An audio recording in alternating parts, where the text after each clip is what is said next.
السلام علیکم ورحمۃ اللہ وبرکاتہ۔ محترم سامعین، امید ہے کہ آپ حضرات خیر و عافیت سے ہوں گے۔ اس کلپ کو شروع سے آخر تک سنیں اور دوسروں تک شیئر کریں۔ چینل پر نئے ہیں تو سبسکرائب کریں۔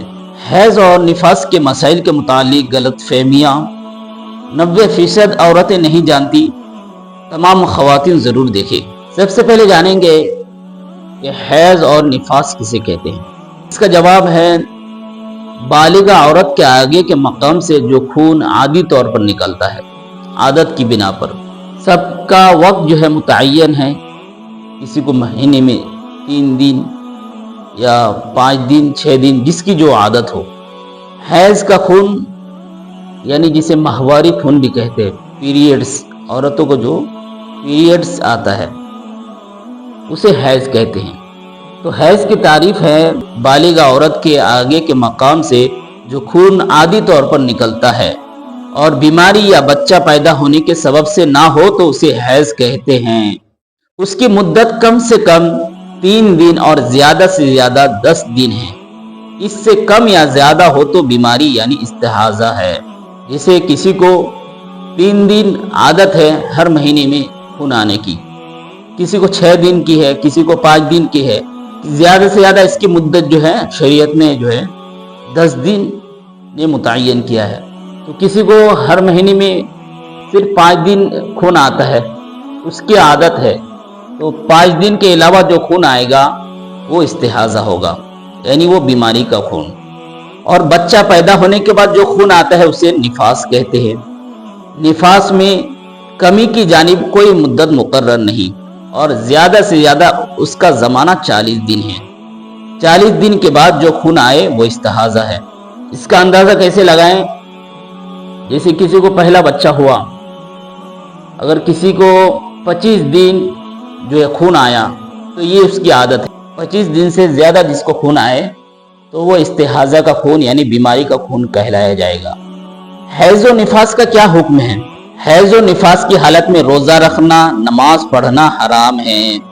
بہت ساری عورتیں اس میں غلطیاں کر جاتی ہیں کہ بہت ساری عورتیں جو ہیں ہر دن نماز پڑھتی ہیں، حالانکہ جب انہیں خون آئے، ماہواری خون آئے، تو اس حالت میں انہیں نماز نہیں پڑھنی چاہیے۔ حیض و نفاس کی حالت میں روزہ رکھنا اور نماز پڑھنا حرام ہے۔ ان دنوں میں نمازیں معاف ہے، ان دنوں میں نمازیں بھی معاف ہے۔ جیسے جب خون آتا ہے کسی کو، کسی عورت کو خون آئے تو ان دنوں میں نماز معاف ہے۔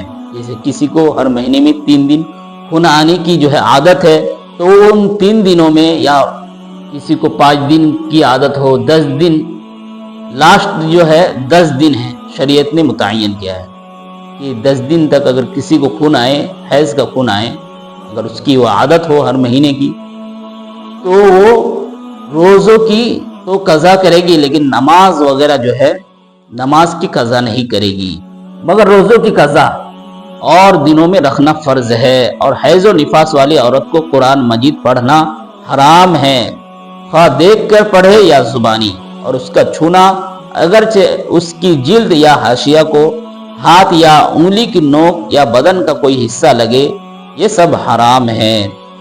ہاں، جزدان میں قرآن مجید ہو تو اس جزدان کے چھونے میں کوئی حرج نہیں۔ ایک سوال پیدا ہوتا ہے کہ جسے احتلام ہو، نائٹ فال ہو، اور ایسے مرد و عورت کے جن پر غسل فرض ہے، ان کے لیے کیا حکم ہے؟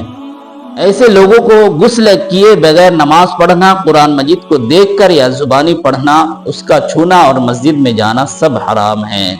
جس پر غسل فرض ہو وہ مسجد میں نہیں جا سکتا، اسے مسجد کے اس حصے میں جانا حرام ہے جو داخل مسجد ہے، یعنی نماز کے لیے بنایا گیا ہے، اور وہ حصہ جو فنائے مسجد میں ہے، یعنی استنجا خانہ، غسل خانہ اور وضو خانہ، تو اس جگہ جانے میں کوئی حرج نہیں، بشرطے کہ ان میں جانے کا راستہ داخل مسجد سے ہو کر نہ گزرتا ہو۔